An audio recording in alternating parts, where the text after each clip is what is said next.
السلام علیکم، اعوذ باللہ من الشیطان الرجیم، بسم اللہ الرحمن الرحیم۔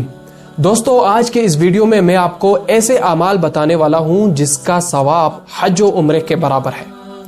تو بنا ٹائم ویسٹ کیے ہم اپنے اس ٹاپک کی طرف چلتے ہیں، لیکن اگر اس سے پہلے آپ چینل پر نئے آئے ہیں تو ابھی چینل کو سبسکرائب کریں اور بیل آئیکن بھی دبائیں تاکہ دوبارہ ویڈیو آنے پر سب سے پہلے آپ کے پاس پہنچے۔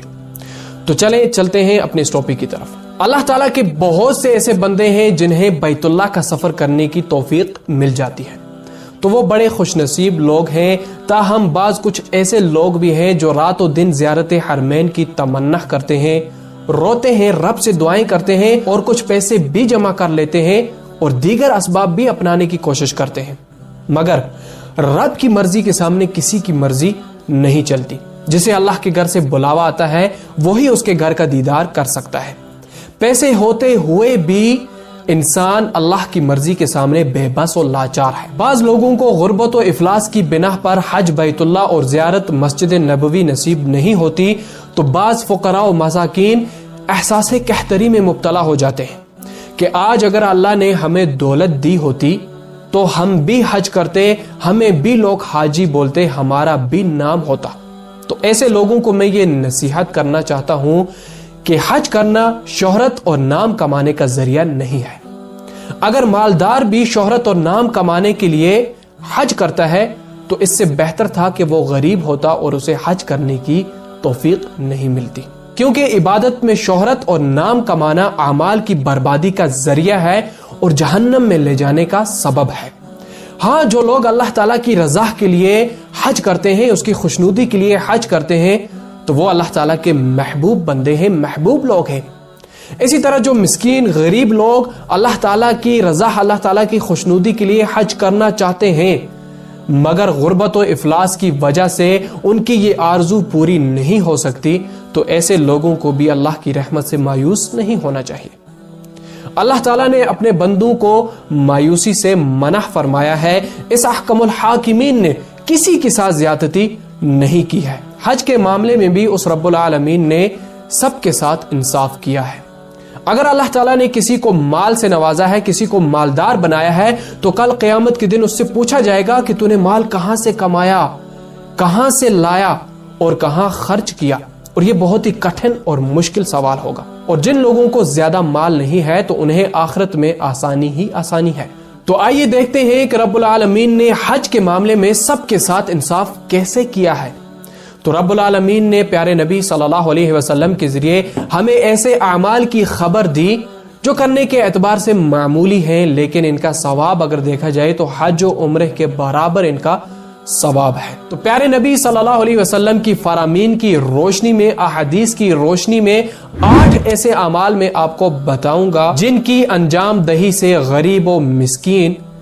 امیر، ہر کوئی یہ اعمال کرے اسے حج و عمرے کے برابر ثواب ملے گا۔ غریب بھی کرے، امیر بھی کرے، سب کو حج و عمرے کے برابر ثواب ملے گا۔ تو سب سے پہلا جو عمل ہے وہ ہے کہ فجر کی نماز کے بعد طلوع شمس تک مسجد میں ہی ٹھہرنا اور پھر 2 رکعت نماز ادا کرنا۔ آئیے حدیث دیکھتے ہیں۔ انس بن مالک رضی اللہ تعالی عنہ روایت کرتے ہیں کہ پیارے نبی صلی اللہ علیہ وسلم نے فرمایا، جو شخص فجر کی نماز باجماعت پڑھے اور اس کے بعد اللہ تعالیٰ کے ذکر میں مشغول رہے یہاں تک کہ سورج طلوع ہو جائے، سورج نکل آئے، اور پھر اس کے بعد 2 رکعت نماز ادا کرے جسے ہم چاشت کی نماز کہتے ہیں، نفل نماز،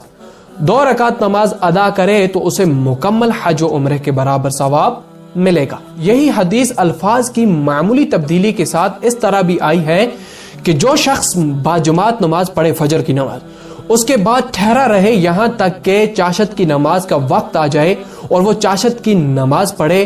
تو اسے عمرہ کرنے والے اور حج کرنے والے کے برابر ثواب ملے گا، یعنی کہ مکمل حج و عمرے کے برابر ثواب ملے گا۔ تو چلیں چلتے ہیں نمبر 2 کی طرف۔ دوسرا عمل جو ہے وہ ہے فرض نماز پڑھنے جانا اور نفل نماز پڑھنے جانا۔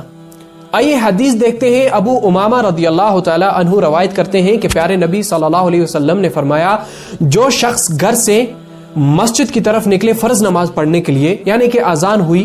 اور وضو کیا، مسجد کی طرف نکل گیا، تو اسے حج کرنے کے برابر ثواب ملے گا۔ اور جو شخص نفل نماز پڑھنے کے لیے گھر سے نکلا مسجد کی طرف،